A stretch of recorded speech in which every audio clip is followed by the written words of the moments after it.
pues es buscar este tipo de espacios para hacer el conocimiento público y ver la importancia que ellas tienen en nuestro contexto en general. A continuación dejo la palabra al doctor Luis Ernesto Caña, el cual es coordinador de la licenciatura en Filosofía, para que nos comparta información pertinente sobre la licenciatura.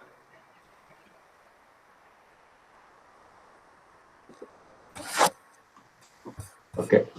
Bueno, hola, buenas tardes a todos.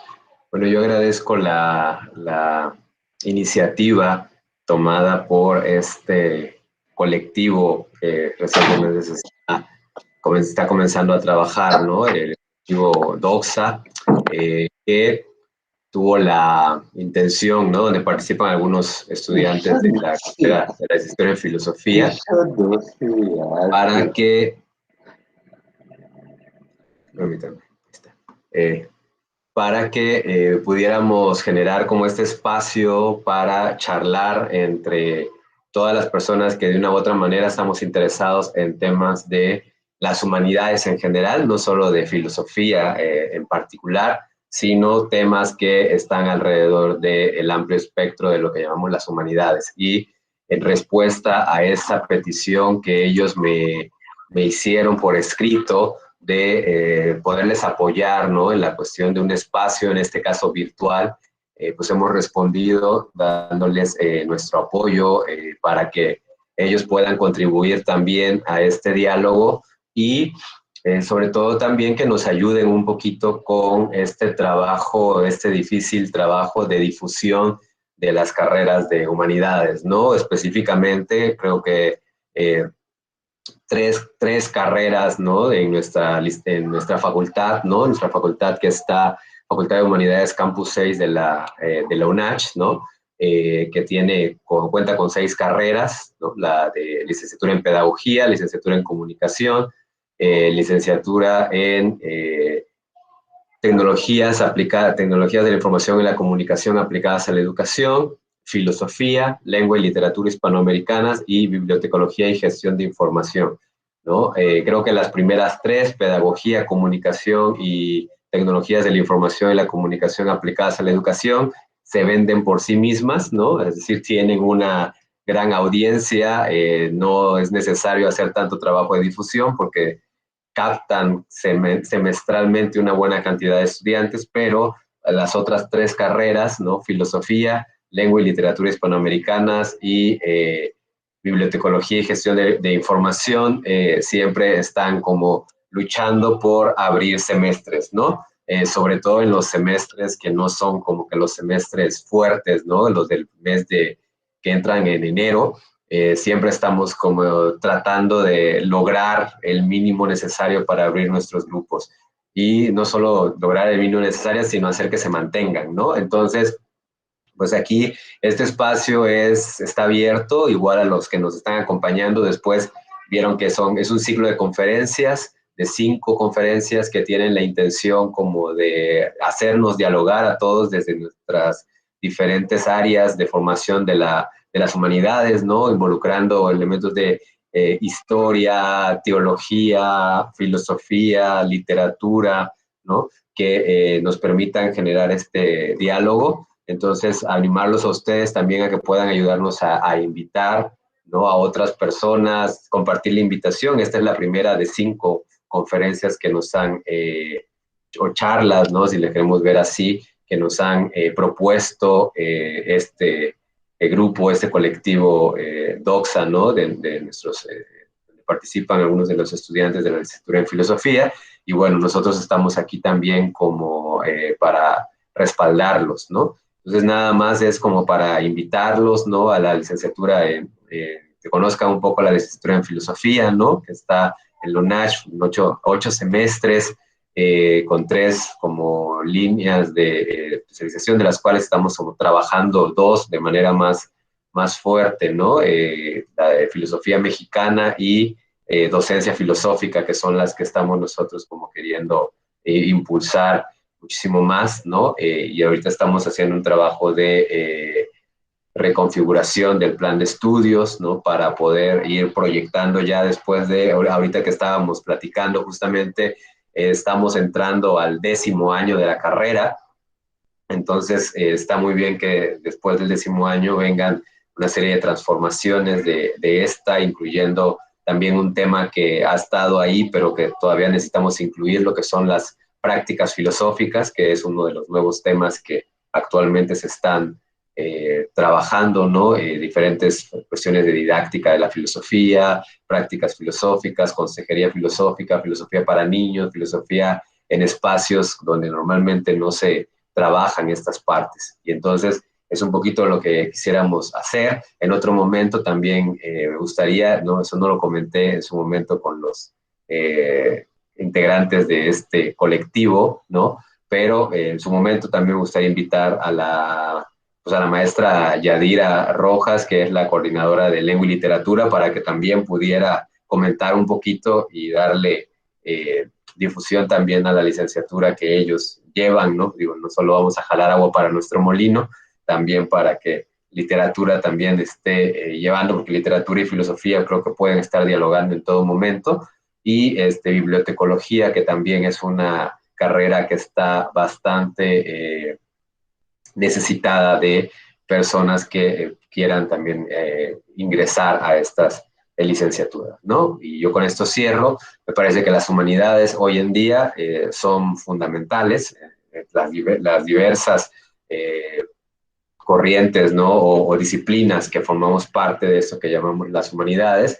Esta reflexión es fundamental, sobre todo en la situación que estamos viviendo, ¿no? No solamente es importante, y nos hemos dado cuenta que no solamente es importante la cuestión médica, la cuestión de salud, ¿no? Que es fundamental hoy en día, pero también hay muchos otros temas que están saliendo y que no están siendo trabajados, y muchos de ellos son trabajados desde este ámbito de las humanidades, de tal manera que las humanidades tienen mucho que ofrecer hoy en día, ¿no? No podemos quedarnos al margen de lo que sucede socialmente hablando, y tampoco podemos apostarle solamente a la idea de que todo se va a resolver con cuestión tecnológica o con avances pues, aparentemente materiales, ¿no? Y donde las ideas, la reflexión no tenga nada que ver, ¿no? Entonces, ahí es como yo agradezco, celebro esta iniciativa de los estudiantes por querer generar estos espacios de diálogo, y esperemos que para las siguientes conferencias pues se nos vayan uniendo más personas, y ahí es donde los invito a ustedes a compartir también la invitación para esos espacios que se irán dando a lo largo de estos 2 meses que van a venir a partir de hoy hasta el mes de abril, y que coinciden también con la convocatoria de la UNACH a las carreras que nosotros les estamos como ofertando desde la Facultad de Humanidades. Bueno, gracias, y que sea muy fructífera la plática de hoy. Muchas gracias, maestro. A continuación, voy a presentar a los ponentes. Mario Gabriel Rojas Arabia consta con un diplomado en psicoterapia Gestalt por parte del Centro de Acción de la Ciudad de México. Es licenciado en Teología por el Seminario Juan Calvino de la Ciudad de México, licenciado en Historia por parte de la Universidad de Ciencias y Artes de Chiapas, maestro en Formación Política por la Universidad Iberoamericana, doctor en Teología por la Universidad de Chiapas y doctor en Educación por la Universidad CEUS. Manuel de Jesús Chanona Pascasio es licenciado en Psicología Clínica por la Universidad del Valle de México, licenciado en Teología por la Universidad de Chiapas y maestría en Teología Bíblica por la Universidad de Nicaragua. Actualmente cursa el 4º semestre de la licenciatura en Historia en la Universidad de Ciencias y Artes de Chiapas. Sin más preámbulos, doy la palabra a nuestros ponentes.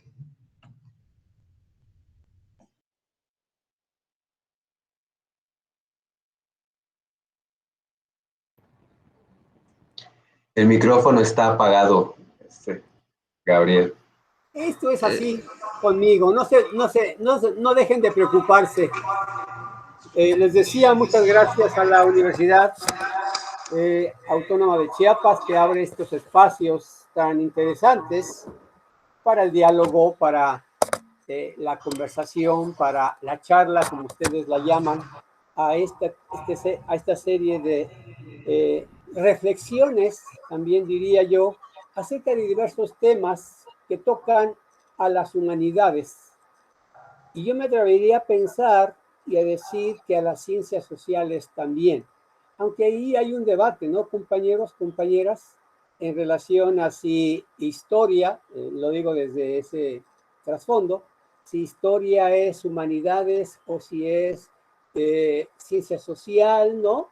En la UNAM es ciencias, tiene la parte de las ciencias humanas, allí está colocada la historia. Cuando me vengo por acá, por cierto, tengo 17 años y medio de vivir aquí en Chiapas, soy capitalino, hace muchos años nací, hace 69 años nací, me vine hace 17 años y medio para acá por trabajo, soy ministro evangélico también, eso es lo que por allí me faltó poner. Y me vine a Chiapas precisamente como pastor de una iglesia de aquí, de Berriozábal precisamente. Actualmente todavía vivo aquí en Berriozábal. Pero les decía, como desde el trasfondo de la historia, me parece que hay un debate. La UNAM la coloca en humanidades y cuando me vengo para acá y me inscribo en la UNICACH para la carrera de historia, resulta que es solamente la escuela de historia y es ciencia social. En fin, creo que allí las humanidades, las ciencias sociales están entremezcladas. A fin de cuentas, es el hombre en comunidad del estudiado desde estas perspectivas. La teología, ¿dónde entraría? Me pregunté alguna vez en este sentido y yo, escribiendo algún documento por ahí para otra universidad, les decía a aquellos compañeros y compañeras que la teología yo la considero como parte de las humanidades, precisamente, como parte de las humanidades, porque nos invita a reflexionar, si bien es cierto, en algo que está fuera, para los que creemos en algo, está fuera de esta realidad, también puede estar dentro si es que nos interesa pensar en una divinidad que, como los mexicas o como los nahuas en términos generales, la pensaban en su cosmovisión, la pensaban como parte integral de esa cosmovisión náhuatl, ¿no? Entonces, me parece que la teología bien puede ser bastante práctica, la reflexión, digo, porque nos ha de llevar a caminos muy,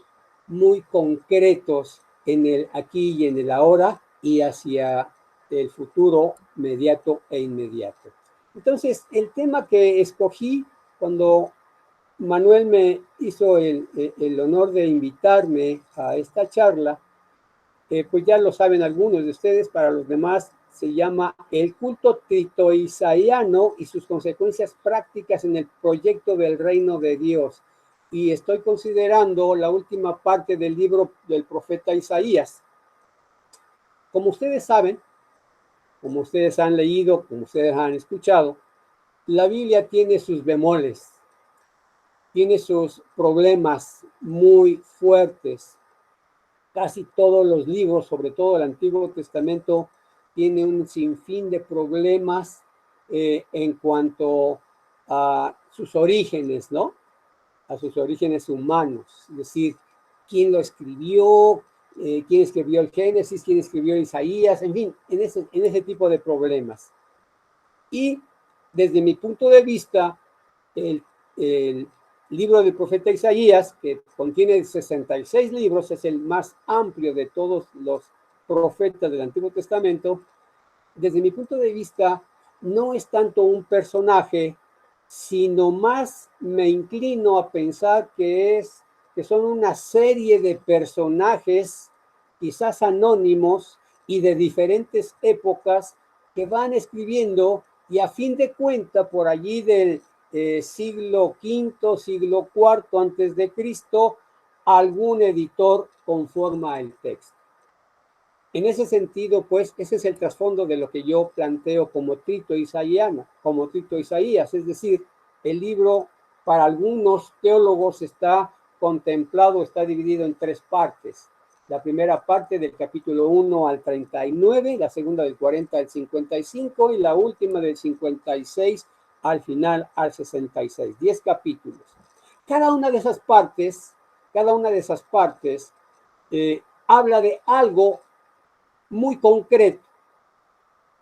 La primera parte habla de esa relación insana que tiene Israel, de esos pecados sociales e idolátricos que lo llevan precisamente al exilio. Isaías 1 al 39. La segunda parte de pronto aparece con el capítulo 40 un himno de consolación, versículos 1 al 3 del capítulo 40 de Isaías. Y de ahí para el real, una serie de temas en donde Israel va siendo redimido, Israel va siendo retraído hacia su divinidad, hacia Yahvé, y van conformándose nuevamente en la relación. Finalmente, la última parte toca puntos interesantes, y el punto interesante para mí fue, por un lado, el culto al que invita este grupo de pensadores o teólogos del siglo V, IV antes de Jesús, y la justicia. El culto tiene que ver con la justicia. El culto que se da a la divinidad tiene que concretarse en la práctica comunitaria, en la práctica cotidiana de unos con otros. Es precisamente por eso que me interesó este texto hace unos 4 años, que lo tengo fechado, para hablar en aquella escuela de esto también precisamente. Entonces, el planteamiento que yo estaré hago en este texto, es precisamente cómo el culto en una iglesia, cualquier iglesia, cualquier liturgia, cómo esa liturgia, cómo ese culto, cómo esos ritos religiosos tienen o deben tener consecuencias concretas, prácticas y cotidianas, diríamos, entre la sociedad de la gente, entre la sociedad que conforma no solamente la iglesia, sino quizás un pueblo, quizás una nación, en fin. Entonces, por ahí estaré caminando. Para mí el punto importante es la justicia social. Y a partir de allí es que elaboré el texto. Bien, pues comencemos. Esa es la introducción más o menos del libro completo de Isaías. Y ahora vamos al punto que me corresponde. A este culto al que invita esta escuela, ya vemos de esa corriente de teólogos antes de Jesús, a esta reflexión. Y esta reflexión la hacen en base a pensar qué nos ha pasado como pueblo Israel para que estemos en esta condición en la que tenemos que regresar de un exilio y reconstruir un día. ¿Qué nos pasa? Bueno, en esas preguntas, en esa y otras preguntas que se hicieron, pues surgen muchas ideas. Y de esas ideas, cojo 2 por ahora. Las luchas internas en el mismo pueblo de Israel, que se sucedían una tras otra. Estoy colocando el texto, pues, en el siglo V, en ese proceso de regreso de Israel de la cautividad babilónica o persa a Israel, a la tierra de Canaán, a su tierra prometida, como una especie de segundo éxodo, diríamos, en cierto sentido. En ese trayecto del regreso y esa estancia en la ciudad, en Jerusalén, que están tratando de reconstruir o que van a tratar de reconstruir, allí hay unas luchas internas. Para esto debo decirles que no todo Israel fue llevado al exilio. Solamente la élite de nobles y de gente rica, esa fue llevada a Babilonia por allí del año 500 82, 87, por ahí. ¿Quiénes quedaron en Jerusalén? ¿Quiénes quedaron en Israel? Pues como saben, como todos sabemos, esa es la realidad del mundo hasta ahora. Los pobres fueron los que se quedaron en esa tierra. Los pobres, primero dirigidos por algún regente que puso Nabucodonosor, y este los gobierna. Hay un brote en contra de él, una revuelta, lo matan y entonces apelan a Egipto. Egipto para ese momento, según algunos historiadores, ya no tiene la fuerza para ayudar a Judá, reino del sur, y llega Nabucodonosor y arrasa con la ciudad santa. No era tan santa, ¿verdad? Pero arrasa con ella de todos modos. Esas luchas entonces quedaron. Al regreso hay dos grupos muy preponderantes. Y les voy a poner nombre. El nombre no se lo puse yo, por allí entre los teólogos lo apuntaron. Y en la misma escritura lo menciona Isaías. Hay un grupo que se queda en Israel que le llaman el pueblo de la tierra. Son los campesinos, son los pobres, son los que se quedan porque son estorbo para aquellos, ¿no? Para el imperio, son estorbo para su crecimiento. Lo mismo que ahora, desde el siglo XIX, cuando menos, está registrado, el filósofo Malthus, allá en Inglaterra, propuso que porque se iban a acabar los alimentos en algún momento dado, él ya estaba pensando en eso, mismo Malthus propone, oigan, ¿y por qué no hacemos que los pobres se peleen entre ellos por los alimentos y nosotros nos quedamos con ellos, con los alimentos, y se mueren los pobres?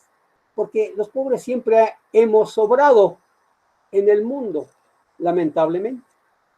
Bien, pues esa misma situación está allí.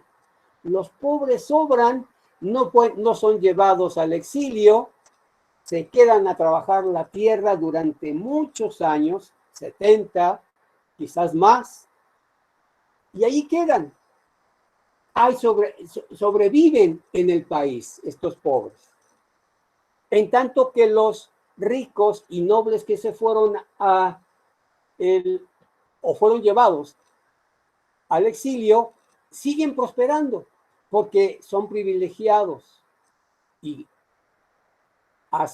construyen ciudades, grandes casas y todo esto. Al cabo de 70 años, viene el libro de Isaías, Isaías 40, que da la promesa, Isaías 55, que dice, es hora del regreso, y entonces esos que regresan se van a autollamar el resto de Israel, es decir, los santos de Israel. Entonces había un pleito entre quienes eran los santos de Dios, el pueblo de la tierra, los campesinos, los que habían sudado la gota gorda en sembrando vida, dirían por ahí alguien ahora, el resto de Israel, los santos, ¿no? El resto de Israel son los santos, aquellos que sufrieron el exilio. Hay estas luchas. En medio de esas luchas, esta escuela, esta tradición, esta corriente del trito Isaías plantea una labor, un trabajo conjunto y un culto. Esa labor es el culto, y a partir del culto toda una cascada de trabajo práctico, ¿no? De bendiciones que se concretan en la tierra para que todos y todas disfruten de ellos. Pero son luchas las que inician allá, ya estando los dos grupos. Hay algunos documentos en la misma Biblia, que consideran esto y que consideran que La tierra les corresponde, les pertenece a los ricos que se fueron, porque ellos son el pueblo de Dios, el resto de Israel. ¿Cómo cuáles libros? Tómenlo como literatura, compañeros y compañeras. Los libros de las crónicas, que son 2, precisamente plantean, proponen que una serie de genealogías, ¿no? A partir de las cuales los que están allí, los que queden inscritos en esas genealogías, son los que al regreso de este exilio van a tomar posesión de la tierra otra vez en Canaán. No obstante que hayan sido trabajadas por otros, si esos otros no se encuentran en las listas de las genealogías que propone, que menciona los libros de crónicas, automáticamente esos pobres se quedarán en la calle otra vez, ¿no? Eso es lo que dicen en los libros de las crónicas.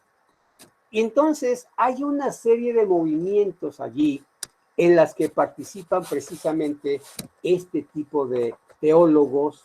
Hay otros momentos también muy interesantes, con el libro de Ruth, por ejemplo, pero lo dejamos para otra charla. Entonces, estas luchas internas entre el pueblo de la tierra y el resto de Israel va a generar en estos teólogos del Trito Isaías la idea de un culto, del culto incluyente, de un culto que les permita a las dos partes reconciliarse, tributar alabanza y honor a Dios, a Yahvé, y a partir de allí hacer justicia a toda la comunidad judía, a toda la comunidad que ya está ahí en la tierra prometida en algún momento. De eso, precisamente, de eso está hablando los capítulos 56 al 66. Aquí me quiero detener un poquito para ver si hay alguna pregunta, algún comentario de Manuel o de alguien más que quiera intervenir. Prefiero más el diálogo que el irme de filo con algo que quizás cause algunas inquietudes o preguntas, ¿no? A ver. Yo voy a meter un poco mi granito de arena a la charla, ¿no? Y pues también como reforzar y comentar cómo fue mi encuentro con Isaías, ¿no? Con el Trito Isaías. Primero, reforzar un poco lo que usted comenta sobre esta cuestión de las humanidades y también poner precisar algo que sucede mucho con los hermanos, tanto católicos como protestantes, como evangelistas, ¿no? Normalmente se tiene esta mala maña de tomar textos, y sobre todo hablando de Isaías, porque Isaías tiene que ver mucho con la construcción escatológica, ¿no? Con la idea de los fines de los tiempos, ¿no? Entonces hay como una muy mala maña, o dos muy malas mañas. La primera es retomar a Isaías como un elemento escatológico y retomar textos de Isaías y ensamblarlos justamente, es parte como de una mala práctica, ¿no? De un vicio que se tiene, ¿no?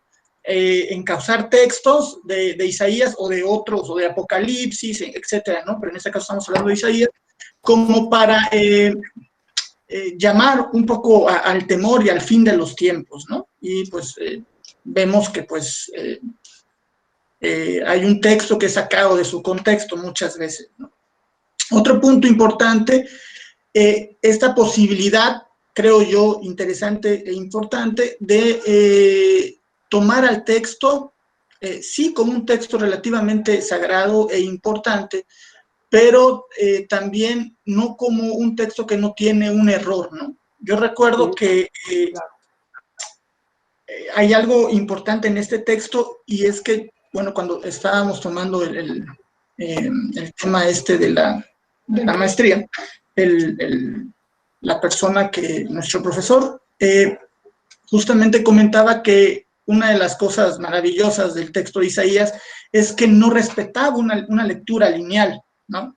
O sea, el texto de Isaías se podía leer justamente como una estructura circular, ¿no? A diferencia, por ejemplo, de los textos occidentales. El texto occidental tiene una forma de leerse, ¿no? El texto de Isaías no permite justamente esta lectura a través de una comunidad, ¿no? Isaías impulsa mucho la idea de la comunidad, no tanto como de esta construcción mesiánica, obviamente yo sé que después igual lo va a abordar usted, pero de encumbrar a una figura líder, ¿no? Sino de ampliar la idea de que hay un trabajo, y esto tiene que ver mucho con la construcción de las humanidades, hay un trabajo que compete a todos como una construcción comunitaria, ¿no? No solamente de alguien o alguien que encabeza o alguien como figura principal de un proyecto, sino como algo que tiene que ver con una construcción comunitaria y que nos compete prácticamente a todos, ¿no? Para poder restablecer un nuevo reino, un nuevo sistema, una nueva construcción política quizás, ¿no? Estas son dos cosas a mí que me llaman muchísimo la atención y también aprovechar este punto, ¿no? Pues para también comentar de que hay un famoso mito, eso se ve mucho en el de Teuro Isaías, el famoso Cordero Sufriente, que hay una construcción polémica ahí, ¿no? Entre judíos y cristianos, ¿no? Que los cristianos, bueno, esto que se dice que el Cordero Sufriente habla sobre la figura de Jesús, y es esta construcción del famoso Mesías, ¿no? Igual así como la famosa frase en donde que una doncella va a dar a luz a un hijo, a un varón, ¿no? A una virgen, ¿no?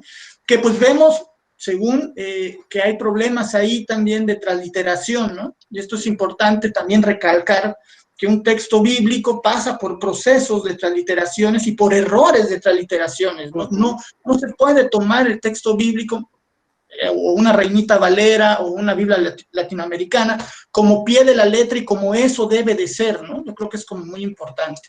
Esta cuestión, por ejemplo, de la transliteración, de que el texto en hebreo dice doncella, luego viene justamente la transliteración en griego que lo convierte en Partenón, que es decir, en virgen, ¿no? Y después, obviamente, el latín también retoma esta idea y nos llega a nosotros de que es una virgen la que va a concebir, cuando pues realmente habla de una doncella, ¿no? También esta cuestión que comentan mucho los hermanos judíos, ¿no? De que pues el Cordero Sufriente está hablando de otra construcción, de otra situación que tiene que ver con el contexto de Isaías, en ningún momento está hablando de la figura de Jesús, ¿no? Bueno, por ahí estaría más o menos mis primeros comentarios. Bueno, gracias por esos comentarios, a los que añado lo siguiente. Eso de la inerrancia de la Biblia ya pasó de moda, ya quedó destruido totalmente ese concepto hace muchísimos años, desde el siglo XIX, cuando ya se afianza una de las primeras teorías acerca de la escritura, particularmente del Pentateuco, la teoría documental, ¿no? Con eso se acaba esto de la inerrancia. Allí se acabó aquello. Entonces, el texto bíblico es un texto, como tú dices, va reconstruyéndose o van reconstruyéndolo, ¿no? Por otro lado, esto del Mesías, el único versículo en donde aparece el concepto hebreo para Mesías, es Isaías 45, atribuido a Ciro el persa. Es el único versículo que habla del Mesías. Otros textos hablarán del siervo, cierto, pero nunca se sabe bien a bien quién es ese siervo. Algunos teólogos hablan de que es una parte, un remanente de Israel, otros hablan de que es el propio profeta el que está escribiendo, en fin, todavía hay debate al respecto. Y con respecto a la escatología, un poquito de aclaración nada más.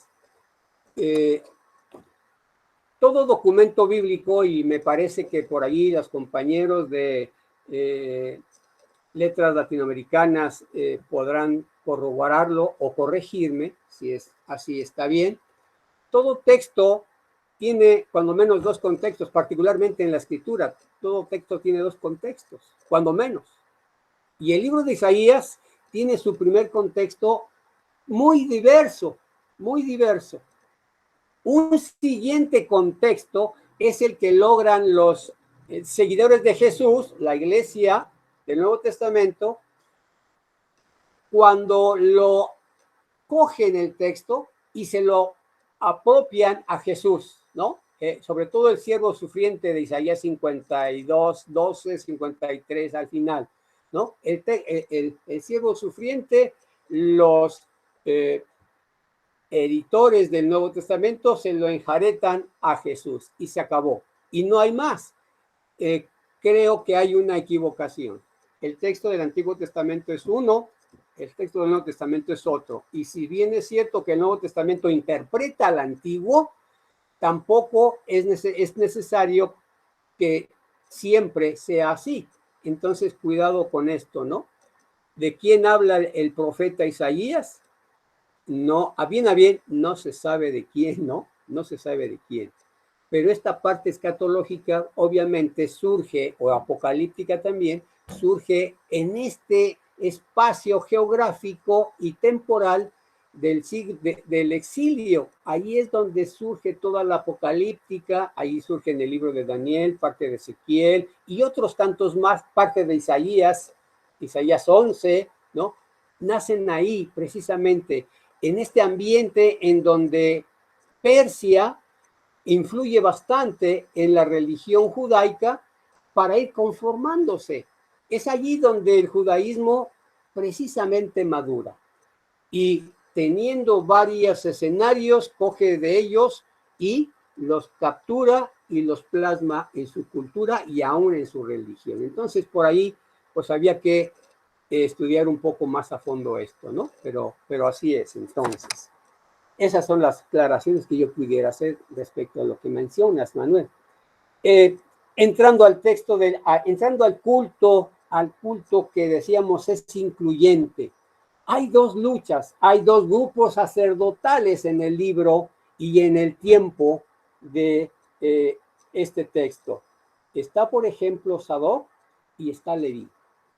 Estos son dos grupos sacerdotales que se apropian la esperanza y se apropian el culto y van luchando, ¿sí?, entre ellos, de tal manera que unos piensan que el culto debe ser muy estricto, ¿no? Por ejemplo, el libro de Levítico plantea que ninguna persona que esté defectuosa físicamente, o sea discapacitada, diríamos hoy, ninguna persona de esa naturaleza pudiera ser sacerdote, ministro del culto levítico, allá en el libro de Levítico. En tanto, los de Sadoc están pensando, pues oye, te pones muy difícil, tienes muchos requisitos. Nosotros creemos que el culto a Dios también lo puede ministrar un eunuco. ¿Quiénes eran los eunucos? Bueno, creo que todos lo pudiéramos saber. Un eunuco es aquel que se realiza o le realizan una operación para quitarle los genitales, estirparle los genitales y que pueda tener acceso a las doncellas del rey, a las doncellas de la reina, a la misma reina, quizás al mismo rey. Entonces, los que volvían, fíjense nada más, los que volvían del exilio, precisamente porque habían funcionado dentro del gobierno ya babilónico o persa, venían ya como eunucos, regresaban como eunucos a su tierra. La pregunta era, ¿acaso estos hermanos no van a poder participar del culto a Yahvé? ¿Por qué no? Y entonces el culto antiguamente estricto, cuadrado, en este momento se abre, es incluyente y todos, incluso los extranjeros, pueden entrar, pueden ingresar a ofrecer su culto a la divinidad judía, a la divinidad que estaría en la ciudad santa, en Sión, en Jerusalén, a partir de donde la bendición se llevaría a efecto. En ese sentido, en ese culto incluyente, ya va a haber cosas muy importantes y muy concretas. El ayuno, como uno de los elementos inamovibles del culto judaico, el ayuno para el Tito Isaías es de una manera diferente. Si bien es cierto que los judíos hasta la fecha, me parece, y no me corriges tú, Manuel, tienen tres ayunos a la semana, debían tener uno, pero ellos como son demasiado buenos, ya los desde la misma Biblia, ¿no? Pusieron tres. No, que uno ni que uno. 3 ayunos a la semana. Pues qué caray. Bueno, y entonces decía, pues nosotros tenemos 3 ayunos, ¿por qué nos quieres castigar? Cumplimos con el culto que tú quieres. En este caso, el ayuno, dice el Tito Isaías, es muy interesante, ¿no? No solamente es la abstinencia de comida y bebida, sino la abstinencia de la injusticia, de la explotación y del desinterés por el prójimo. Ese es el verdadero ayuno, dice en principio, como un elemento cardinal del culto tritoisaiano, es el ayuno no solamente es no comas hoy tal o cual cosa o no bebas esto o aquello, sino más bien abstente de hacer injusticia, abstente de explotar a tu prójimo, abstente de esa indiferencia por el prójimo, ¿no? Entonces, esto es muy interesante. En estos tiempos, incluso nuestros tiempos, también es muy interesante, porque las iglesias hacen énfasis, las iglesias hoy, las iglesias en Chiapas hoy, hacen énfasis, la iglesia católica hoy mismo está en Cuaresma, ¿no? A partir del miércoles pasado, miércoles de ceniza, 40 días se van a aventar sin comer el viernes carne. A ver si pueden comprar pescado porque la cosa está grave, está difícil, ¿no? Está caro. Bien. Pero eso es lo que van a hacer los hermanos católicos. Los evangélicos no se quedan atrás, ¿no? Ellos no necesitan 40 días, ellos toda la vida, lamentablemente, y muchos cultos son de ayuno y oración, y se la fletan desde las 6 de la tarde hasta las 6 de la mañana, ¿no? En sus templos, ayunando. Bueno, dicen que ayunando hay unas buenas comiditas allí, unas buenas cenas muy bien preparadas por las hermanas, ¿no? Pero sí, pero orando también, ¿no? Un rato suben o salen al salón social a platicar, comer, tomar café, todo esto, luego entran otra vez a la oración, ¿no? No solo eso, no es solamente eso. El punto importante es qué está sucediendo con las iglesias hoy cuando la iglesia debiera estar predicando la justicia y el amor al prójimo, por ejemplo, ¿no? Cuando no lo hacen, cuando nada más ven su interés. Y como dijera el dicharachero popular, calladitas se ven más bonitas, ¿no? Entonces, el culto tritoisaiano les invitaba y nos invita a algo más práctico, más concreto, a la abstención de la injusticia y a la promoción de la fraternidad, sororidad, a esa hermandad entre todos y todas los que formamos una comunidad. Ya aquí el individualismo está totalmente fuera de lugar. Es interesante esto del individualismo y esto de la fraternidad, sororidad, comunidad, porque es un contraste. Lo encontramos aquí y lo encontramos ahora mismo entre nosotros, entre nosotras, en las iglesias de de este tiempo. Por allí hay un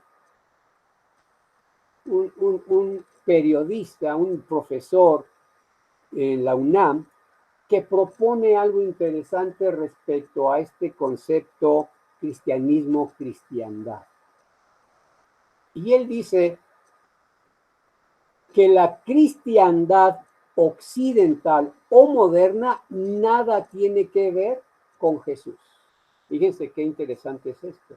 La cristiandad occidental o moderna no tiene nada que ver con Jesús el Cristo. Así como el sionismo no tiene nada que ver con el judaísmo o con Moisés. Así como tampoco el terrorismo islámico tiene nada que ver con el Islam y con Mahoma. Es muy interesante lo que él plantea, este periodista, este profesor de la UNAM, plantea al respecto, y pensándolo bien, me parece a mí que está en todo lo correcto. Concepto cristiandad tiene que ver con una masa, quién sabe quiénes sean.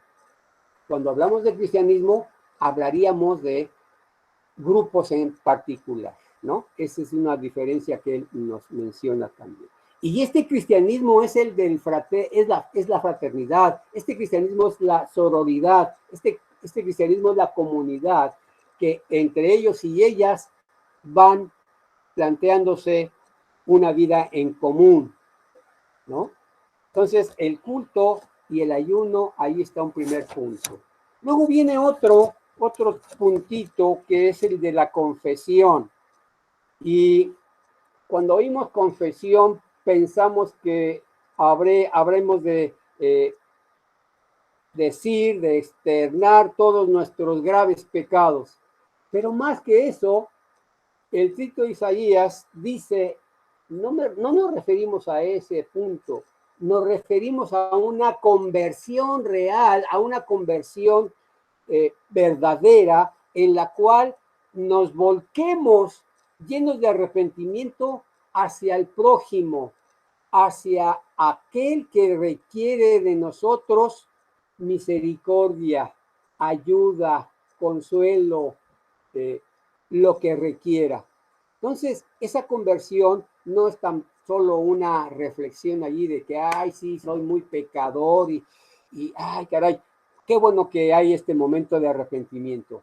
No es solo eso, es la situación de esa confesión, de decir, Yahvé es el Dios todopoderoso y verdadero, por tanto, yo necesito voltear, así como quiero voltear a verlo a él, necesito voltear al otro, convertirme al otro para poder estar en consonancia y juntos hacer lo necesario, insisto, buscando la justicia, construyendo la justicia para instaurar la paz, ¿no?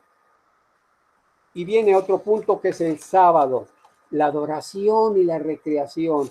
Recuerden que el sábado es el día grande de los judíos, ¿no? Del judaísmo. Así como para otros es el domingo. Pero bien, ¿qué pasaba los sábados antes del exilio?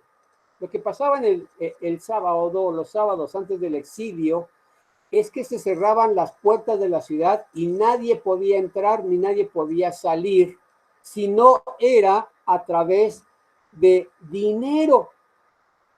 Así pues, los pobres que quedaban allá afuera intentando vender sus productos, al regreso a la ciudad tenían que pagar altos impuestos, ¿sí? Altos impuestos para poder ingresar a su ciudad, a su casa. ¿Qué pasaba con los ricos? Que ellos no tenían ningún problema. Ellos no tenían necesidad de trabajar el sábado, pero sí sus empleados. Algo más o menos pasa por ahora con algunos jóvenes millennials que saben que tienen que entrar a las 7 de la mañana de lunes, y quién sabe qué hora salgan de la chamba, ¿no?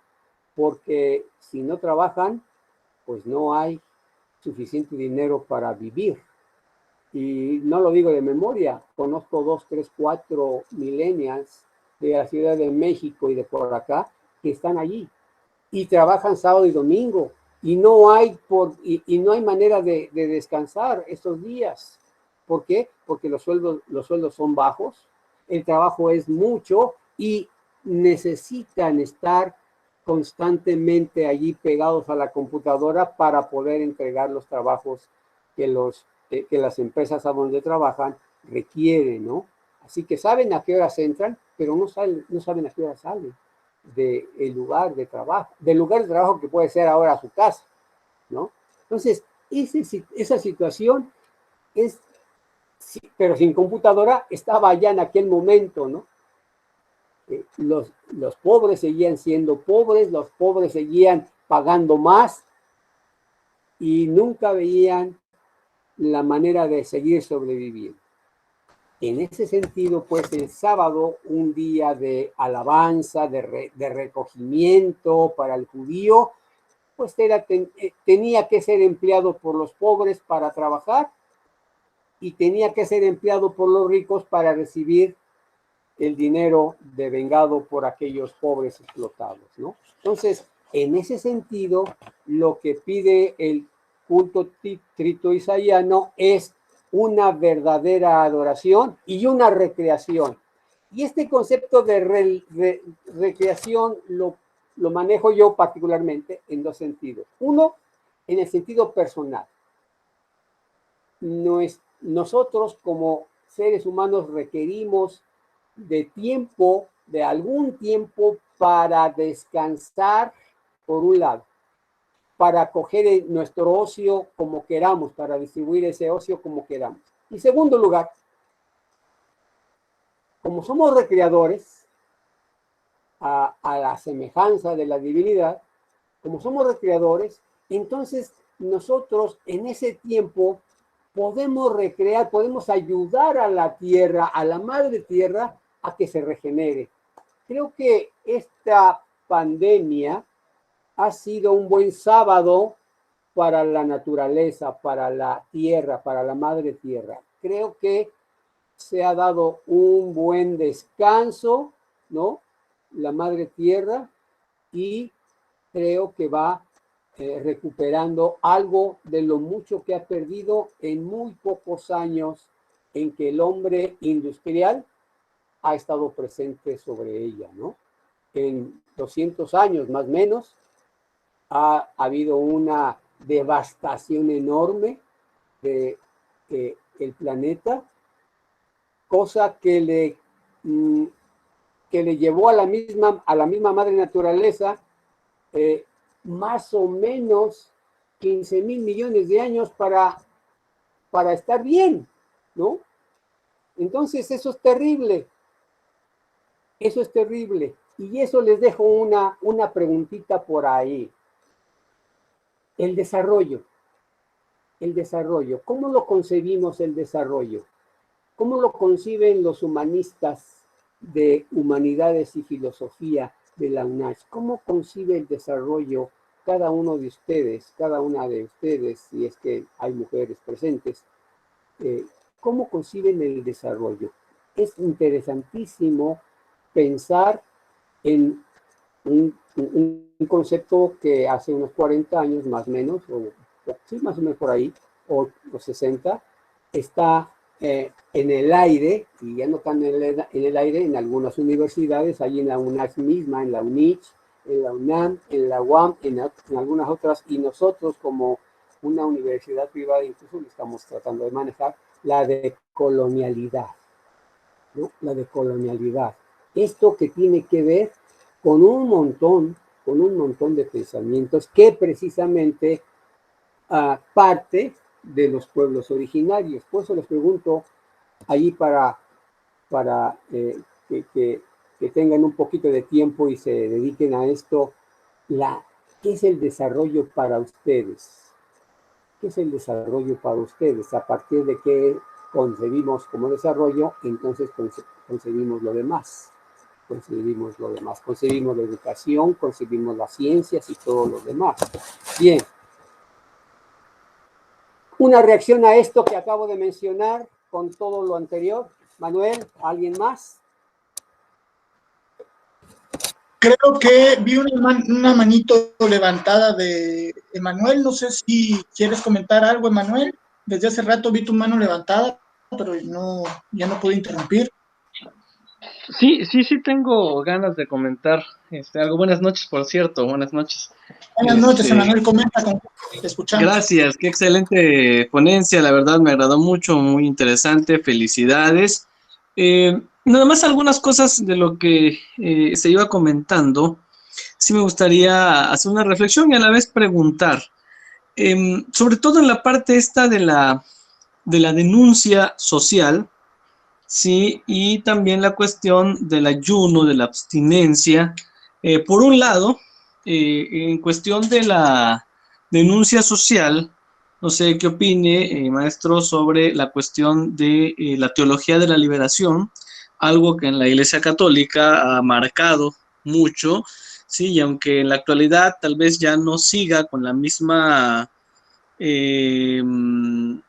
sintonía que se tenía hace algunos años, todavía está muy marcada, ¿no? La cuestión esta de la teología de liberación y la doctrina social de la Iglesia.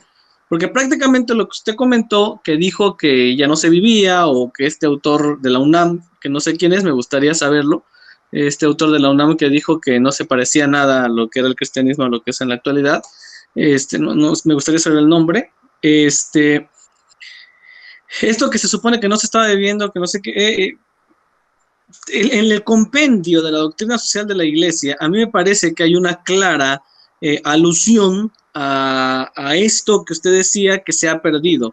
Yo creo que en la Iglesia Católica sí existe esta cuestión, claro, por supuesto. Así como en todo, también existirán personas que no lo lleven, también existirán personas que se escandalicen más porque alguien coma carne el Viernes Santo y no porque alguien cometa un fraude, ¿no? Lo hay, eso definitivamente, de que hay. Sin embargo, creo que dentro, al menos yo hablo de la Iglesia Católica, yo soy católico, existe esta parte que usted decía, ¿no? Incluso dentro de la Cuaresma, la Iglesia siempre nos insiste, siempre nos llama a que nuestro ayuno, a que nuestra oración, nuestra limosna, nuestra abstinencia, no se quede nada más en lo netamente práctico, ¿no? En lo más sencillo. No como, ¿no? O por ejemplo, estas dicotomías que a veces es, me voy a abstener de comer carne, pero me echo una charola de mariscos que es 3 veces más cara que la carne, ¿no? Eso es una realidad, eso está presente, ¿no? Sin embargo, yo sí quisiera hacer esta cuestión de observación porque sí me llamó la atención de que yo pienso que sí se está viviendo, sí existe esta posibilidad. Esto por un lado. Ahora, por lo otro, me llamó un poquito la atención, maestro, lo que usted dijo de que los teólogos cristianos siempre y sencillamente le enjaretan al Mesías o de quien está hablando Isaías a Jesús y ya. Me llama la atención nada más por una cuestión.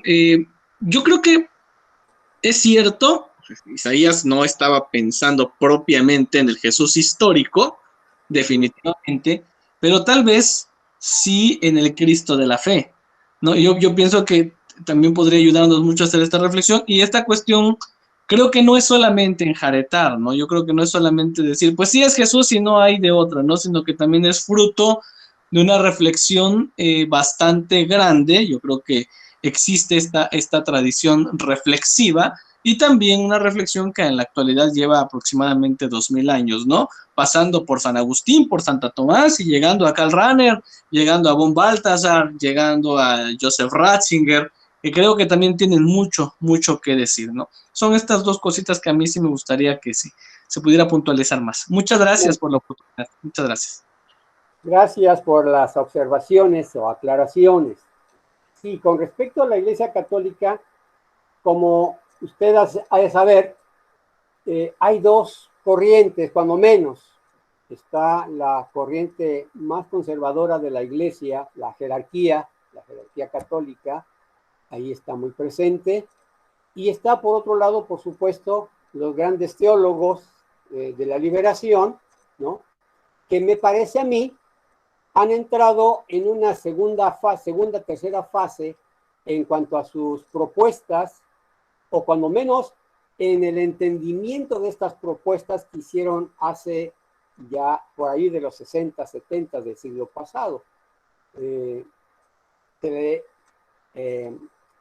le responsabiliza a la teología de liberación en aquellos años de las guerrillas, de las revueltas que hubo en Centro y Suramérica,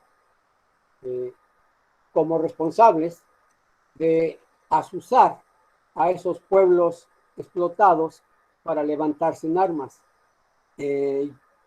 Me parece que no fue así, pero bueno, hay una segunda o tercera fase de la teología de liberación en donde la reflexión ya es de otra manera. Por supuesto que sí, ha madurado la teología de liberación y sigue teniendo propuestas muy concretas, especialmente las comunidades eclesiales de base, donde se reúnen y luchan por lo que les es necesario ya en su colonia, en su barrio, en fin, en su parcela, diríamos, ¿no? Eso es por un lado. Pero creo que la jerarquía católica no ha cambiado mucho. Cuando menos el discurso, a lo mejor sí. Y efectivamente, la doctrina social de la Iglesia sí puntualiza y a veces muy concretamente qué es lo que se ha de hacer en bien del ser humano, teniéndolo como centro de esta teología, ¿no? De la teología católica. Pero sin embargo, a mí me parece que no acaba de bajar hacia aquellos que requieren la ayuda de la Iglesia. En ese sentido, yo me quedo allí precisamente, ¿no? Sí, la reflexión está allí, muy importante. Ya mencionó varios teólogos católicos de renombre, efectivamente. Pero, ¿y qué de la práctica? Me parece a mí que no hay tanta práctica en ese sentido, ¿no? A mí me parece.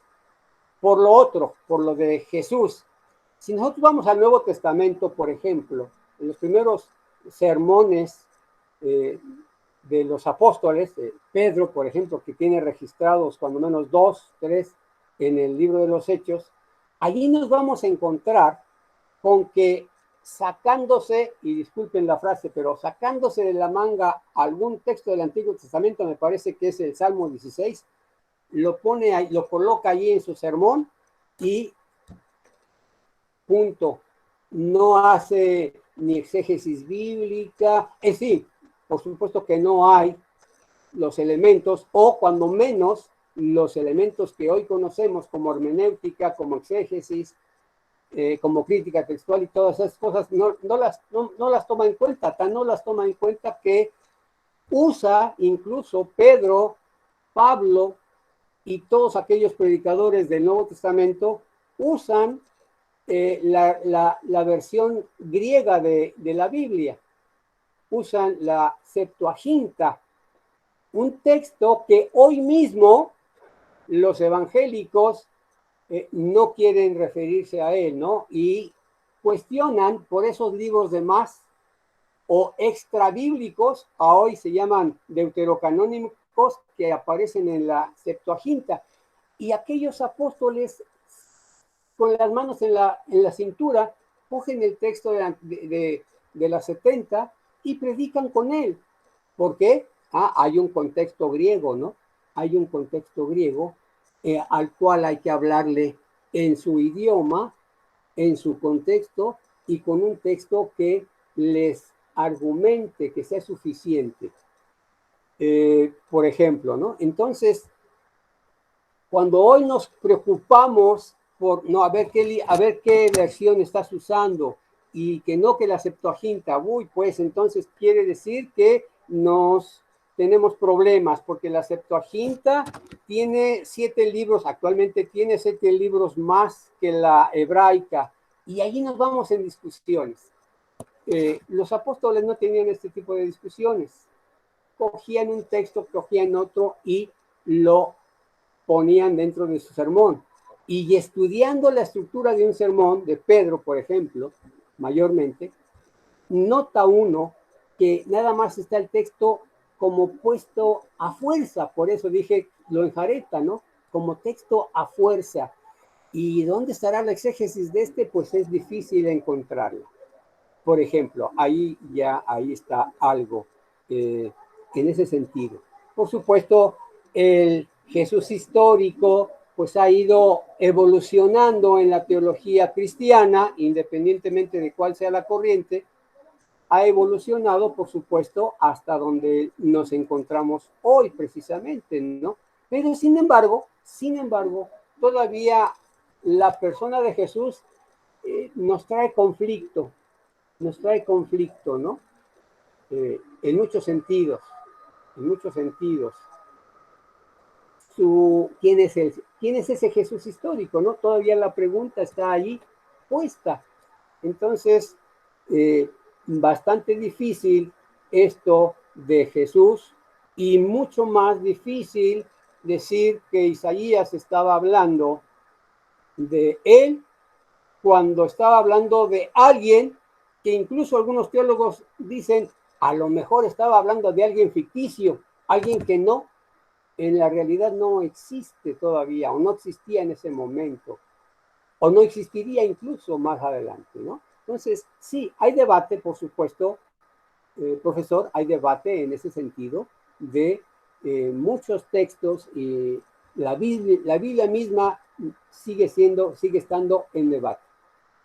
La colección, el texto, las copias, todo esto, ¿no? Por supuesto que sí. Pero, bien, su apreciación es respetable y la aceptamos de buen grado, ¿no? ¿Algo más? Sí, profesor Rivas también va a hacer una anotación. Ajá. Sí, muchas gracias. Buenas noches, pues muy interesante realmente y muy agradecido también con el espacio y pues qué buena iniciativa, ¿no? Felicitaciones para todos. Tengo un par de preguntas, tal vez un comentario que digamos, ¿no? A ver, aquí tengo anotadas algunas cosas, a ver cómo va saliendo, ¿no? Por una parte es cierto, el pueblo de Israel, en su devenir histórico, sufre como una especie de helenización en su propia concepción de la vida, ¿no? En su cosmovisión, etcétera, ¿no? Y eso de alguna manera marcaría como cierta especie de pesimismo, ¿no? Por llamarlo de alguna manera, como que el carácter griego, pesimista, ¿no? De pronto está presente en estas circunstancias, sobre todo, como bien ha señalado, pues, en la escritura o en la tradición post-exílica, ¿no? Que es justo en la que se inscribe el texto de Isaías, que también, ¿no? La crítica bíblica ha hecho un poco de mención que este texto tan amplio parece que podríamos dividirlo en dos grandes textos o incluso en tres, ¿no? Podríamos hablar incluso como de tres Isaías distintos, ¿no? O dos Isaías, ¿no? Digamos, como que serían dos partes, digamos, de este texto complejo, tal vez, y además sumamente importante dentro del cristianismo, pero también dentro del judaísmo. Tiene un papel muy importante porque de alguna forma representa para el reino del sur una reestructuración de su identidad. Se ha perdido la identidad del pueblo basada en una especie de culto, o basada en una especie de ley, o basada en una especie de tradición, porque bueno, los exilios se han logrado diluir todo eso, ¿no? Que digamos, y de pronto, digamos, en esa tradición, para el reino del sur, ¿no? Aparece la figura profética de Isaías, ¿no? Y entonces, bueno, ahí aparece, en fin, pero hay una cosa que usted ha señalado muy importante, además de, digamos, de este contexto helenizante, en el que de pronto se adquiere cierta identidad, ¿no? Digamos, o como cierta conexión, como yo así lo interpreto. Bueno, entonces, a partir de eso, yo quisiera hacer una pregunta, porque usted lo ha señalado, ¿no? ¿Qué relación podríamos establecer, contemporáneamente hablando, digamos, entre aquel ideal profético, ascético, que digamos, de Isaías, ¿no? Con la justicia social. Porque ese es un punto fundamental dentro del discurso profético, ¿no? Esa búsqueda por el Yahvé de los pobres, ¿no? Esa búsqueda de aquellos que son más débiles, en fin, ¿no? Lo que sea. Eso por una parte, ¿no? ¿Qué relación podríamos nosotros establecer, contemporáneamente hablando, entre esa clase de, pues sí, discurso, si usted quiere decirlo así, ascético o profético, ¿no? La práctica, el culto, la piedad, no sé, digamos ahí todo lo que podamos poner, y la justicia social, por una parte, ¿no? Eso sería como una de mis preguntas. Luego, tengo algún otro comentario, además de esa pregunta, ¿no? Tengo algún otro comentario. Por ejemplo, estoy de acuerdo con usted con la idea de la recreación, ¿no? Y con la necesidad fundamental que existe de ese ocio, esa especie como de contemplación, ¿no? De saber desinteresado sobre la naturaleza, en fin, ¿no? Apreciación de la belleza, por ejemplo, en fin, ¿no? Sin embargo, aquí yo, perdón, voy a traer un poquito mi propia deformación, y entonces aquí pienso, por ejemplo, en esta idea de Walter Benjamin respecto a la noción del mesianismo cristiano y el mesianismo, digamos, lo propio de su tradición, que es la judaica, ¿no? No me quiero meter mucho en eso, en qué distinciones hay, pero digamos que Benjamin, de alguna manera, acusa al cristianismo de ser una especie de ideología o de religión, que digamos, que sustentaría el mundo capitalista. O sea, digamos, ¿no? Es una tesis no solo de Benjamin, de alguna forma también hay otros sociólogos que han explorado esta cosa, pero, digamos, el cristianismo mismo, en su esencia, daría lugar a estas formas tan terribles de dominio como el capitalismo, en su propia esencia. Según él, porque el discurso mesiánico no apela hacia un pueblo, sino a una comunidad, sino apela hacia un individuo. Porque el mensaje del Mesías cristiano, pues es Jesús diciéndole a cada uno, pues tú te llamas Francisco, tú te llamas Luis, o sea, es un encuentro personal. Ese es el Mesías cristiano.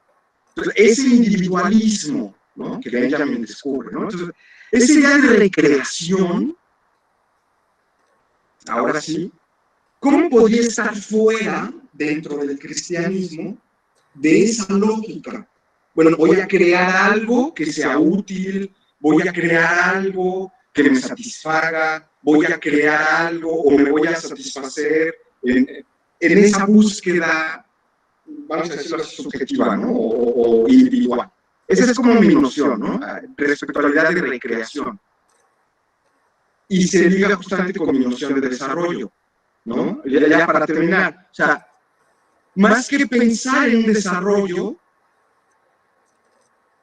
yo diría que el texto de Isaías, por lo menos la primera parte, antes de llegar a 30, Isaías 30 o 40, ¿no?, que es donde ya se divide según Isaías, ¿no?, sería una especie no de proyección hacia el futuro, sino de remembranza de las víctimas, de recuerdo, más que de, a ver, vamos a ir hacia adelante, vamos a desarrollarnos, no, construyamos nuestro pueblo, nuestra civilización, nuestra religión, no proyectándonos hacia el futuro, sino viendo hacia el pasado por todos aquellos que en el exilio murieron y perdieron su cultura, su identidad, en fin, ¿no? Entonces, esas serían mis apreciaciones. Muchas gracias. Gracias. Bueno, con respecto a lo segundo, el cristianismo y el capitalismo, sí, es cierto, hay mucha razón en lo que menciona usted con respecto a qué sucedió posteriormente al cristianismo primigenio, cómo ese cristianismo primigenio se fue deformando, yo diría, ¿no? Distorsionando hasta llegar a lo que se conoció o se conoce como cristianismo occidental, en donde precisamente dicen algunos, además de el autor que mencionó, el mismo, el autor de Ética Protestante, ¿cómo se llama? Ahorita ustedes saben quién es. Max Weber. Este hombre, conociendo el protestantismo de segunda, tercera generación, cuando el de los puritanos, por ejemplo, ¿sí? Conociendo a este evangelicalismo o protestantismo allá en Alemania y en Europa, y cómo vio cómo estos puritanos promovieron el capitalismo, ¿no? Por supuesto que sí, eso es innegable, lamentablemente, y cómo este capitalismo, que ya en el siglo XIX ya empieza por ser individualista, ¿no? Por promover la libertad no precisamente que conocemos todos, sino la libertad de hacer dinero para algunos, ¿no? Y de sobrevivir para otros. Entonces, el capitalismo, cuando se declara en liberalismo, cuando declara su doctrina liberal, ¿no? Entonces hay varios liberalismos, hay el liberalismo político, hay el liberalismo religioso, hay el liberalismo filosófico, de tal manera que este liberalismo adopta como punta de lanza al cristianismo protestante, particularmente al de Calvino, ¿sí? Y a partir de él abre brecha en cuanto a los bancos y a los préstamos, a los créditos y a estos embates abusivos que se fueron dando. Calvino sin duda habla en sus Instituciones de la Religión Cristiana y en otros documentos del préstamo sin intereses. Sin embargo, pues eso no es negocio, ¿no? Y para el capitalismo lo que se requiere es que su dinero reproduzca más dinero y en grandes cantidades. Entonces, sí, se dice que este cristianismo occidental es como la punta de lanza, ya nos fuimos hasta el siglo XIX, pero podríamos hablar del cristianismo como punta de lanza en la conquista de Mesoamérica y de Latinoamérica y posteriormente de América del Norte, ¿no? Siglo XVII, cuando los ingleses, los franceses mayormente, los que no quieren pagar impuestos al rey Jorge en Inglaterra, cruzan el charco es el Atlántico, ¿no? Cruzan el charco y llegando acá, invaden y empiezan a matar con esa doctrina del destino manifiesto, ¿no?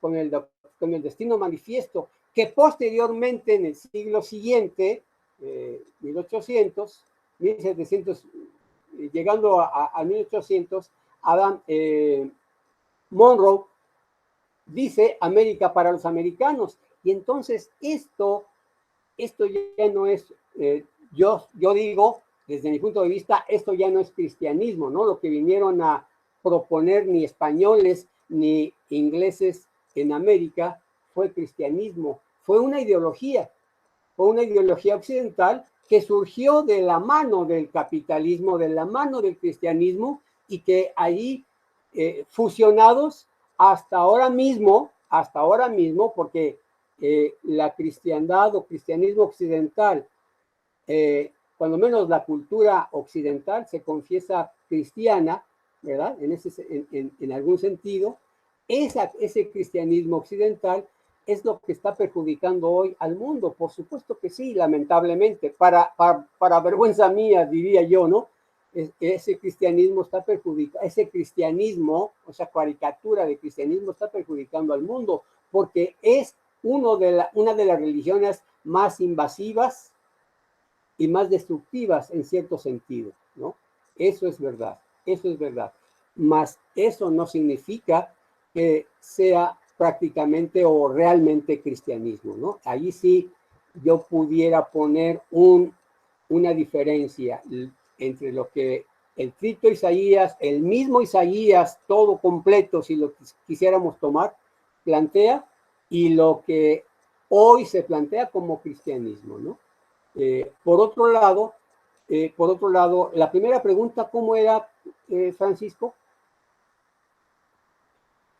¿Qué tipo de relación podríamos establecer ahora, digamos, o contemporáneamente hablando, entre ese ideal ascético, profético también, y la justicia social?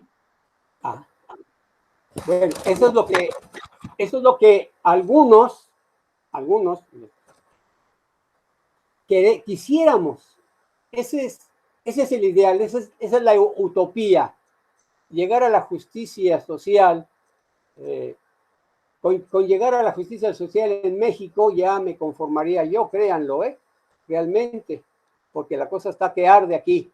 En fin, pero ese es el ideal. Diría Galeano, es la utopía, es la que nos puede servir de guía y que pareciera que la alcanzamos, pero finalmente nos sigue marcando el camino. La podremos lograr en esta era, en esta época. Tengo mis dudas. Sin embargo, no porque tengo mis dudas voy a dejar de plantearlo, pues ahora que me dan ustedes oportunidad aquí y en otros foros, ¿no? Por supuesto. Pienso, por ejemplo, digamos, como una cuestión así, digamos, más práctica, ¿no? Bueno, en mi comunidad cristiana, o mi comunidad espiritual, o como sea, practicamos ciertos ideales del ascetismo. No sé, la oración, el ayuno, obras de misericordia, etc. ¿Cómo eso puede modificar las condiciones a veces tan adversas para que esa justicia no solo quede así como, digamos, a veces el reclamo que siempre sucede con los religiosos, ¿no? Es bueno, sí, ayunas, estás en oración, etcétera, pero a ver, ¿cómo transformas? ¿Cómo le haces para que la realidad cambie, ¿no? O sea, en ese sentido iba mi pregunta. ¿Cómo esas condiciones que a veces practicamos, los que son creyentes o los que no son creyentes, en fin, que es ideal, digamos, de ascetismo, ¿no? O de purificación, en fin, como sea, inciden o pueden incidir realmente para transformar en ese sentido, buscar la justicia social? Sobre eso iba mi cuestionamiento. Ok, gracias por la aclaración, porque sí, efectivamente, aunque es una utopía el planteamiento cristiano, en términos generales, sí estas posibilidades, este arrepentimiento sincero, ¿no? Esta confesión sincera, este pésame de todo corazón sincero, sí nos puede ayudar a entender que estamos comprometidos con la divinidad, a trabajar en lo concreto.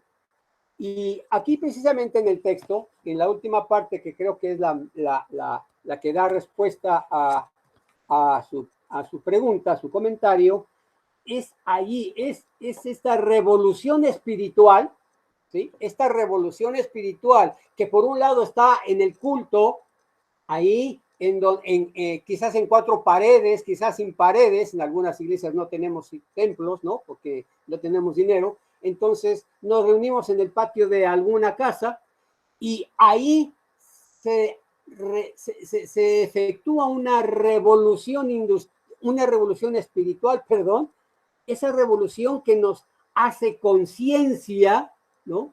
Y que a fin de cuentas esa conciencia nos hace proponer algo. ¿Cómo qué? enseguida les planteo que este culto tiene una consecuencia al plantear, al hacer manifiesto lo que yo llamo reino de Dios. Y este reino de Dios tiene cuando menos dos ejes. Estos ejes son transversales uno al otro. Uno de ellos es Shalom y el otro de ellos es Yobel. Por un lado, el bienestar planteado por Jesús, mismo ya, hablando de Jesús ahora, ¿no? Tras la interpretación isaiana o la interpretación cristiana que se hace de Isaías, bueno, ese Jesús, al igual que la comunidad crito-isaiana, planteaba lo mismo. El Espíritu de Jehová está sobre mí y les traigo esto por cuanto vengo a dar libertad a los cautivos, a que vean los ciegos, y etcétera. Lucas 4, 16 al 18, cuando menos. Ese proyecto, al que yo le he llamado Reino de Dios, en construcción, es precisamente consecuencia de la oración, es consecuencia del ayuno, es consecuencia de esa conversión que, a ver si les parece bien, la Espírita de Dios, la Espírita Santa, en hebreo es precisamente eso, Manuel lo constatará por allí, ¿no? En el Génesis se habla de la Ruach de Dios, de la Espírita de Dios, y esa Espírita de Dios infundida en nosotros, infunde poder, y ese poder nos insta, nos motiva para plantear programas o proyectos concretos o más o menos concretos. Esa Yobel, esa Shalom y ese Yobel significa, por un lado, bienestar que significa paz, pero paz interna que va hacia afuera, que tiende hacia afuera, que tiende a inundar otras vidas.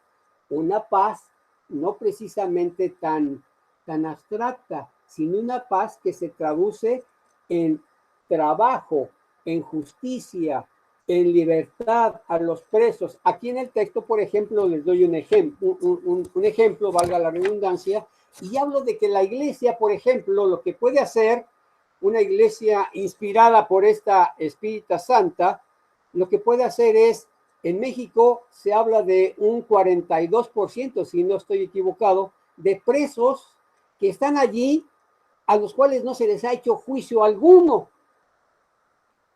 ¿Por qué la iglesia, y esa es mi pregunta que hago constantemente,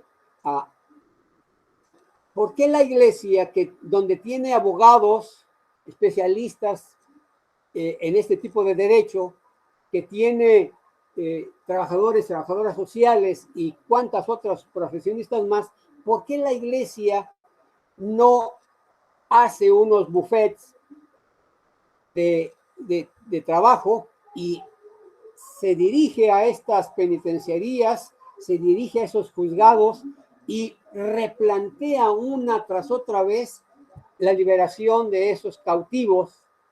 A fin de cuentas, sostengo yo aquí en este documento, a la iglesia le toca no solamente plantear la liberación de esos cautivos, sino proponer la manera más adecuada de dar libertad a esos cautivos, ¿no? A esos presos que están allí por ninguna razón, ¿no? A esos presos que están allí por ninguna razón, es decir, no son culpables, ni siquiera se les ha dictaminado sentencia, pero ya llevan 10, 8, 7 o más años en la cárcel sin ninguna posibilidad de salir.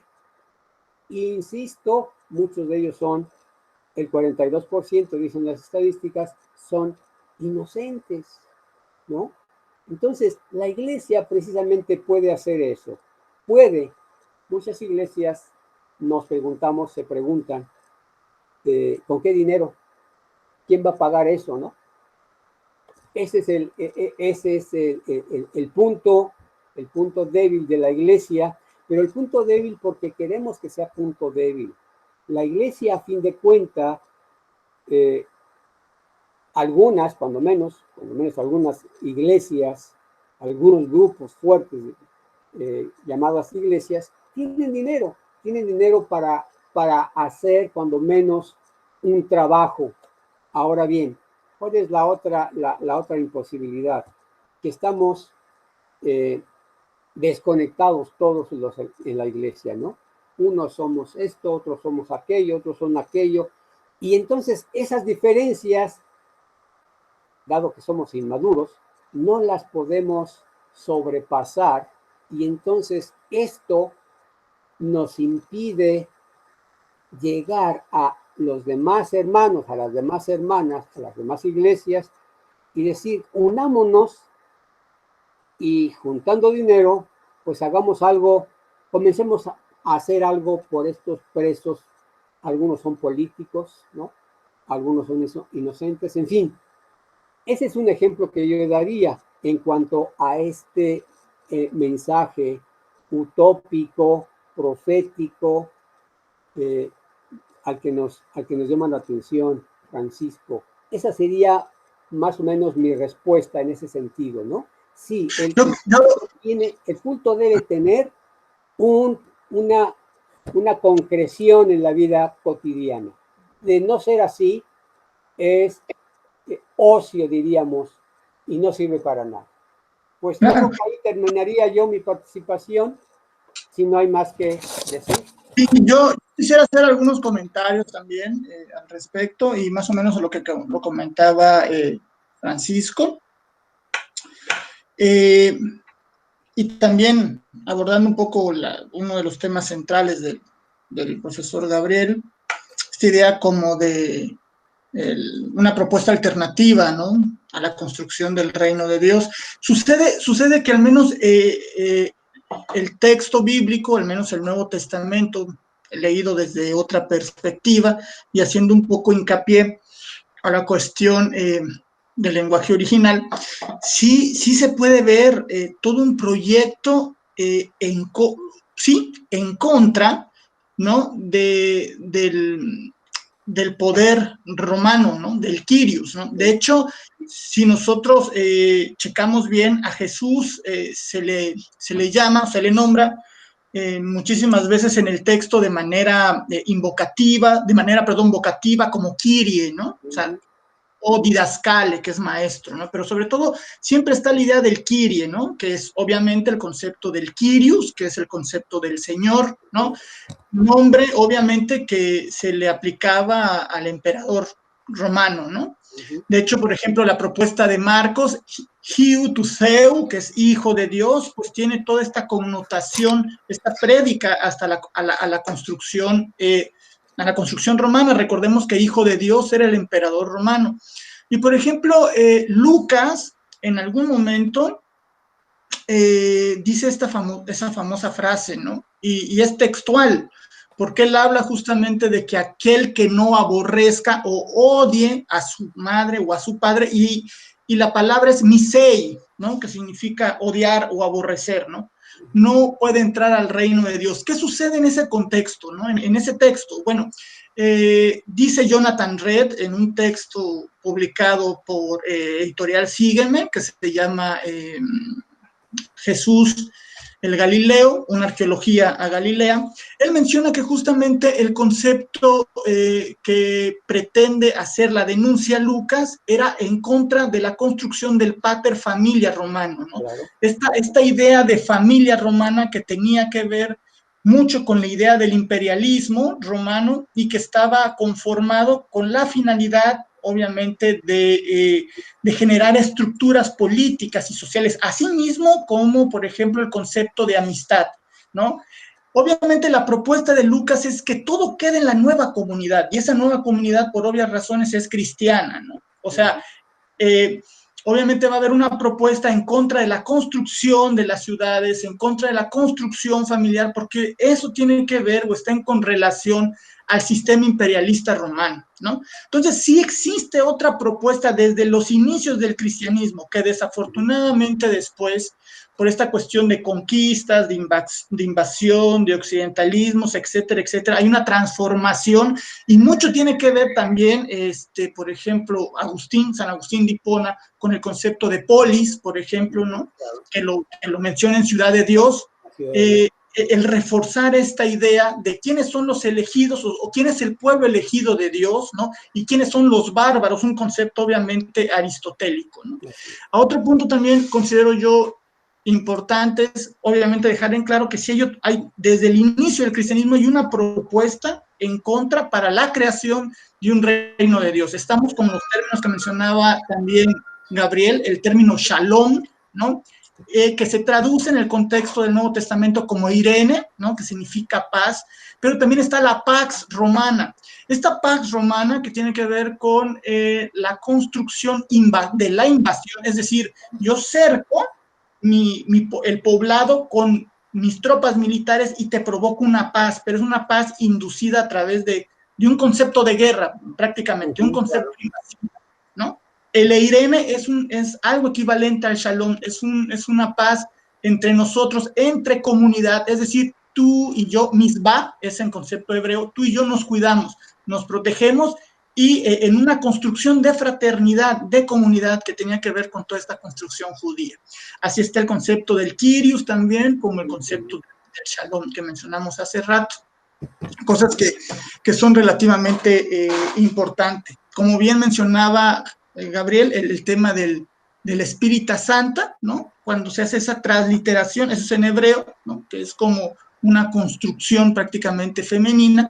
Cuando se hace la transliteración a griego es neuma, agioneuma, ¿no? O agioneuma, ¿no? Que obviamente se convierte en neutro y ya el latín se hace esta transliteración para convertirlo en masculino, pero realmente el concepto de Espíritu Santa en su principio es femenino, después es neutro, ¿no? Y ya después tiene esta lógica masculina, ¿no? En sí hay toda una propuesta, hay cuestiones bíblicas ahí interesantes, no por nada, por ejemplo, el mismo texto bíblico es dinamita pura que se estalla en las manos, ¿no? Para los hermanos, por ejemplo, que harían su teología de la liberación, ¿no? Porque de cierta manera pues está, por ejemplo, Samuel Ruiz también, ¿no? Que hizo toda una propuesta de la fraternidad. Pero algo menciona muy bien Gabriel, y es que la idea de Jesús real, ¿no? Siempre explota en las manos, ¿no? Hay mucho de transgresión en el texto bíblico, del cual desafortunadamente muchos no quieren ver, ¿no? O sea, vamos, quieren dar a entender la cuestión doctrinal cuando la misma Biblia, cuando el mismo texto bíblico va por otros caminos, ¿no? Va por otros senderos, ¿no? Y esto es como, a veces es importante respetar el texto bíblico, cosa que no se hace. Y por último, comentar esta idea de la idea del sábado. ¿Qué es el sábado para los judíos? Bueno, yo pertenezco a una comunidad judía. Por ejemplo, el sábado de los judíos no es un día tal de descanso, ¿no? Tiene que ver obviamente con, bueno, como lo festejan ellos es como el regreso de la novia blanca, así le llaman, ¿no? El Shabbat, ¿no? Que es curioso, y este Shabbat tiene estas resonancias demoníacas, ¿no? De encuentros de brujas y en sí, ¿no? Que bueno, es parte de otra construcción, ¿no? Que la haremos más adelante o en otra charla. Pero, por ejemplo, el Shabbat tiene que ver con un concepto bien importante que es la formación del emuná. Normalmente se cree que el Shabbat es día de descanso y de reposo, ¿no? Dentro de la creencia, de la mística, ¿no? Ellos ven la idea del emuná, que es la fe para nosotros, pero es una fe activa. Realmente el Shabbat es que el Creador haga las cosas, ¿no? O sea, yo tanto creo en Dios que dejo este día de producción, porque Dios siempre está pensando en producir, ¿no? Dejo que este día Dios produzca por mí y haga algo por mí, ¿no? Obviamente es dentro de la mística judía, ¿no? Pero tiene toda una construcción completamente como importante, ¿no? Son con algunas connotaciones que quería comentar para pues, como una especie como de participación. Muy bien. Una nota más. Bien dices que Lucas plantea todo un proyecto, ¿sí? Y en Lucas 4 lo mencioné brevemente, pero todavía más. En el Apocalipsis, que es, hablando de una cierta literatura, hay toda una contraposición al imperio romano, ¿no? Hay toda una contraposición, de tal manera que hay una lucha, es una lucha no tan solo entre el bien y el mal, sino hay una lucha entre dos proyectos diferentes, ¿no? Un proyecto de muerte que se ve desde el principio de la Biblia, si es que lo quisiéramos conectar hacia atrás. Hay un proyecto de muerte en el Antiguo Testamento, hay un proyecto de muerte en Apocalipsis frente a un proyecto de vida.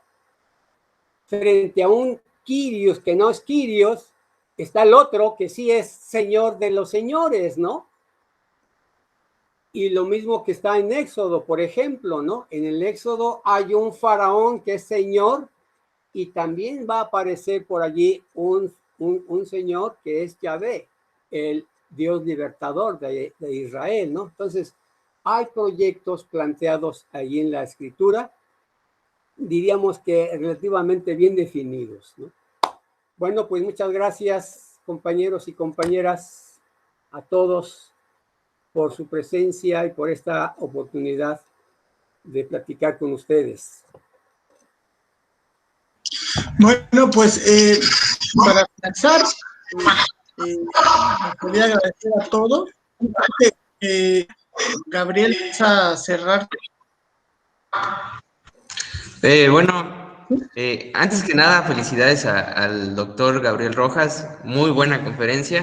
Gracias. Y los invito, antes de que nos vayamos, a que chequen el cartel que publicamos en Facebook, que nos sigan en Doxa, o pueden verlo también en la página de filosofía de la facultad.